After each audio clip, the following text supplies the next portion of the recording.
All right, I'm here with David Mellstrom, who recently had a company acquired on acquire.com. David, how you doing today? Doing well. How about yourself? Doing good. Happy Monday.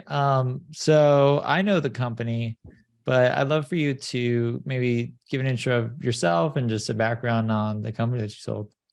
Yep. So, quick background on myself. I was co-founder and CEO of Buddy. Buddy enables brands, specifically e-commerce and CPG brands, to sell products natively via text message. So, you may have signed up for your favorite brand's text message marketing updates before. We take that one step further and allow brands to send messages with products in them to their customers via text. And then customers can simply reply yes back to that text message to make a purchase. So it basically takes the step out of the process of buying a product online where you're, clicking a link, going to a website, pulling out your card and actually checking out online. All the brands that use Buddy have their customers' credit card information stored on our platform so that when their customers text back yes to purchase, the purchase just happens seamlessly. The order goes through to the brand and they send the product to the customer. So quick, yeah, I'll give you a quick background on myself and kind of how we started the company. So my background's in B2B SaaS investing. So I spent the past 5 years before I started Buddy, investing at an early stage fund at the Series A, Series B stage. Saw a lot of marketing companies come to pass. And really when the pandemic kicked off, two things kind of boomed for us and in the things that we were looking at. And that was really e-commerce and digital communication. I mean, everyone saw, what happened to Zoom. And then everyone saw these deals happening in marketing software with Klaviyo, Attentive. You saw the MailChimp Intuit deal. But we felt like, those companies weren't taking marketing far enough. And there was still a huge gap between, receiving a message from a brand and actually making a purchase.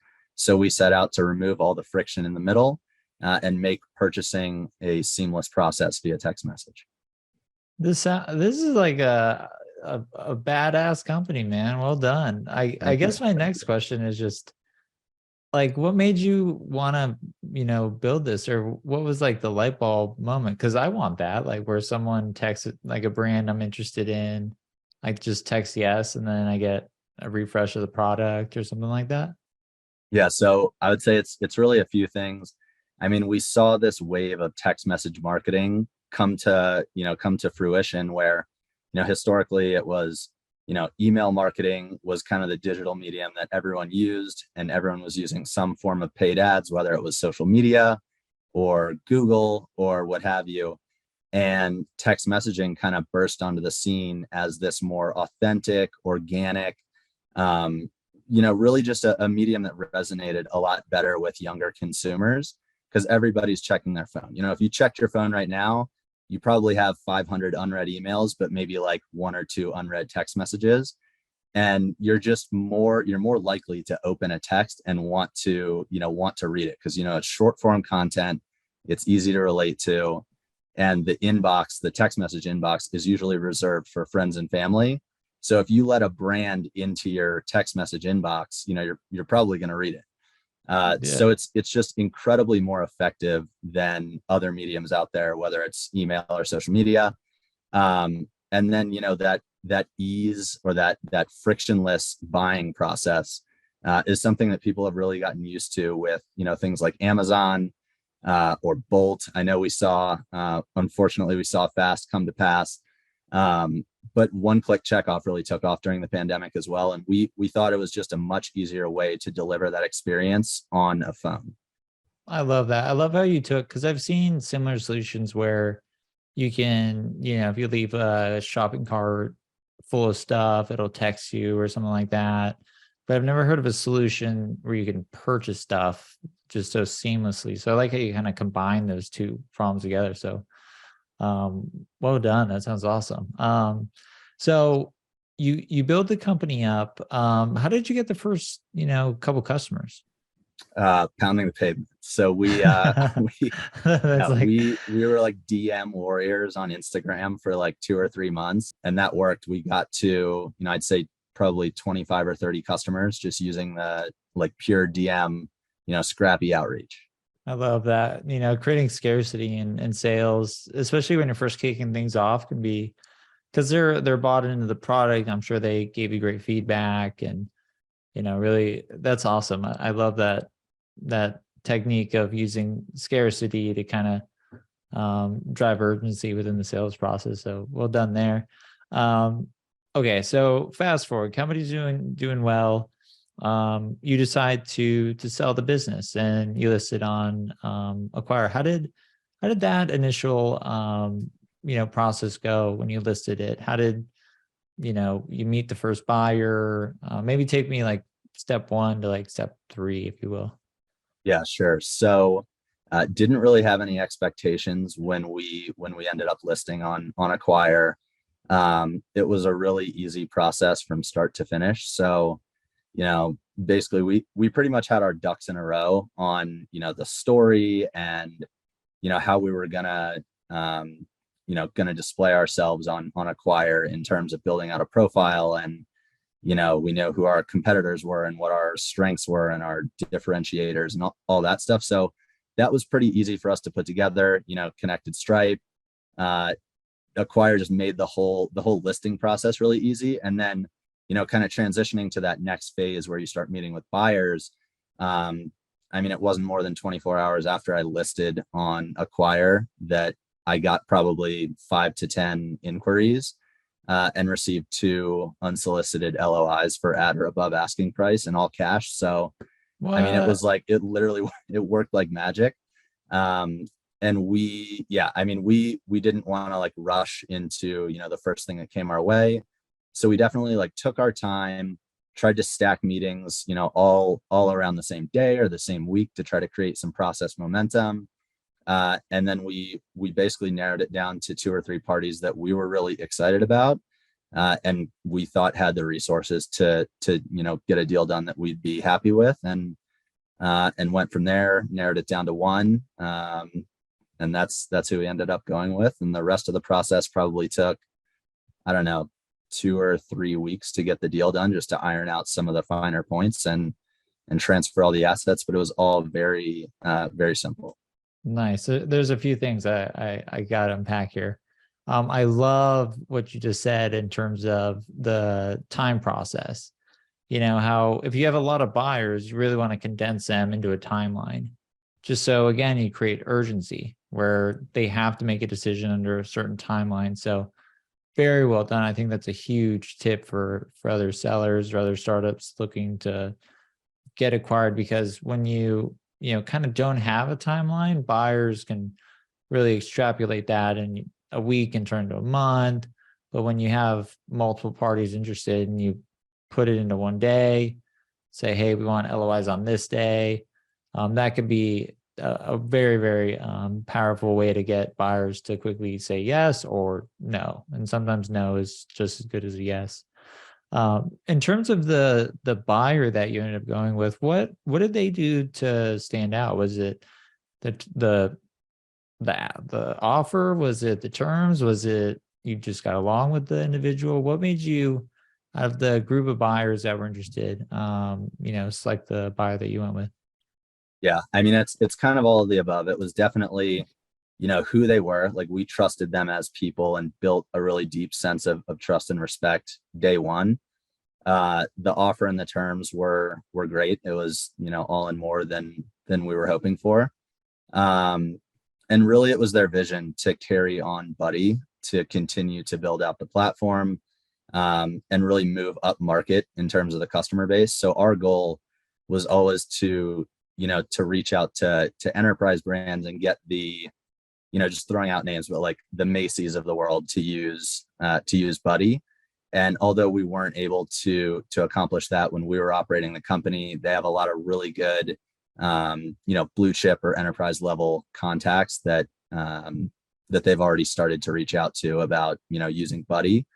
And at the beginning of the process, I thought Buddy would be more of like a tack on to the software that they already had. And it ended up that they were so excited about what we were building that I think we will actually kind of transition into the core of their platform, and then they will build, 2 or 3 other modules around that core infrastructure that we brought to the table. That's awesome. You got like the trifecta, because when you build something, you kind of want to see it live on and, grow or continue to be invested in. So sounds like you got great terms, great asking price, and then just a buyer that is going to be investing in the development to take it further than, you could necessarily on your own. I'm sure you could have, but enterprise sales cycles, as you know, are so long and so tedious that It's you're tough. able to, Yeah. yeah, you can accelerate that. So that's awesome. And then, okay, so you find the buyer. Tell me about due diligence. How did you handle that? What, any headaches, any learnings, going through that process?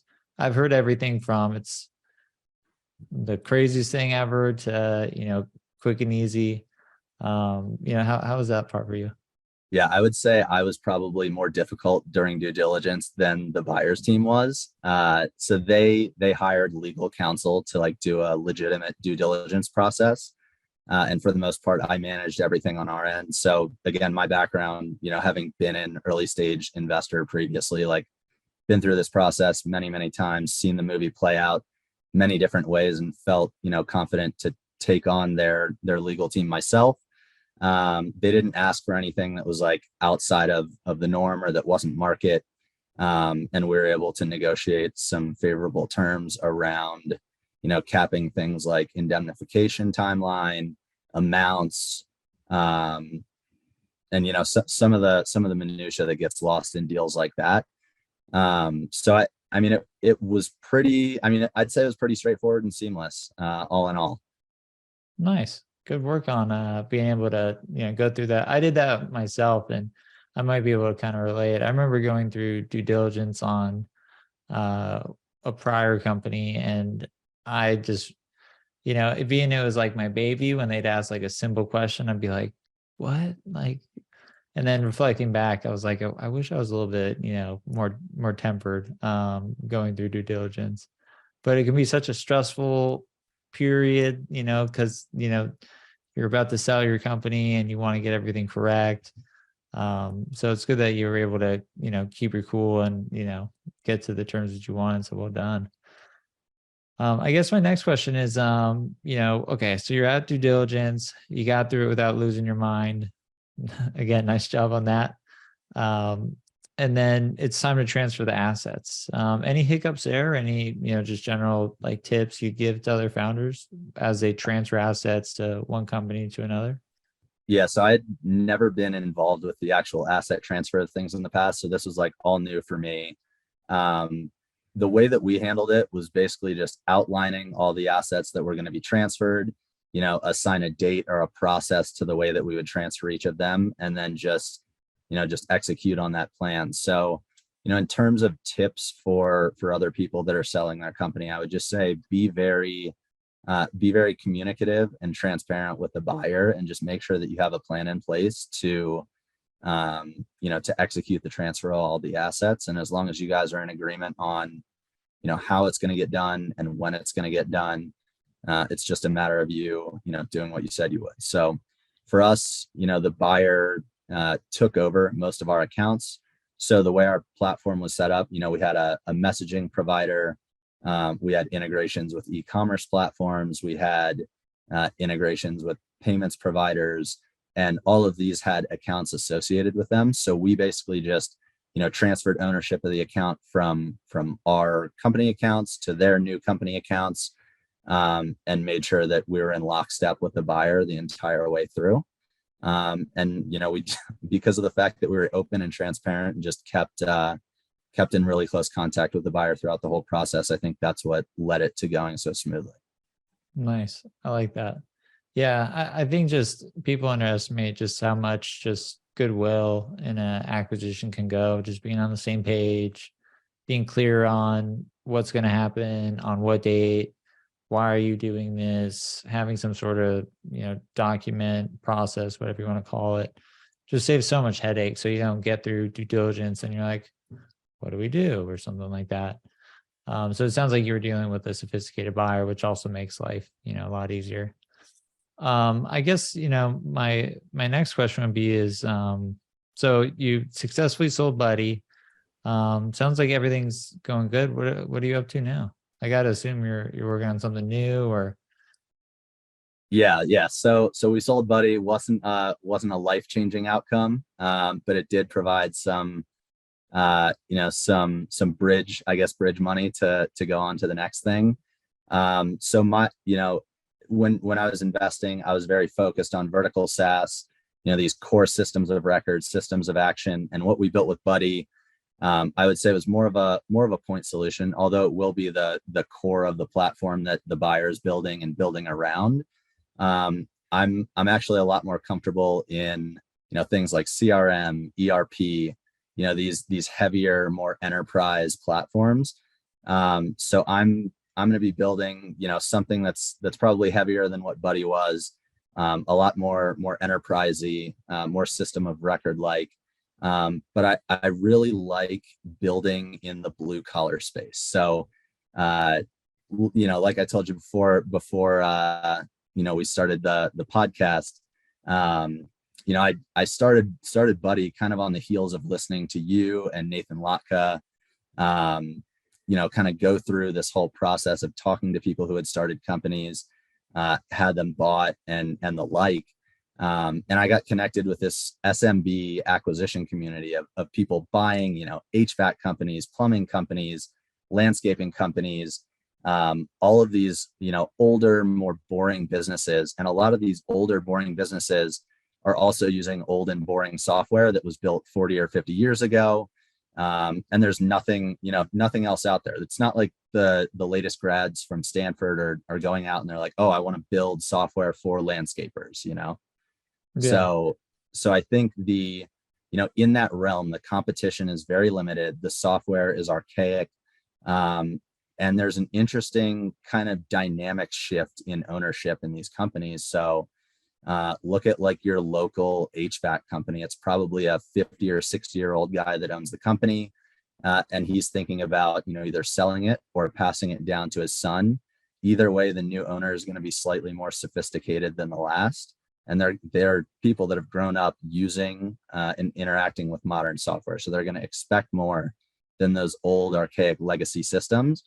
And that presents an incredible opportunity for someone like myself or anyone else who wants to go in and build software to disrupt these old legacy industries and just bring them up to speed with things that, you and I use every day that are very secondhand or commonplace to us.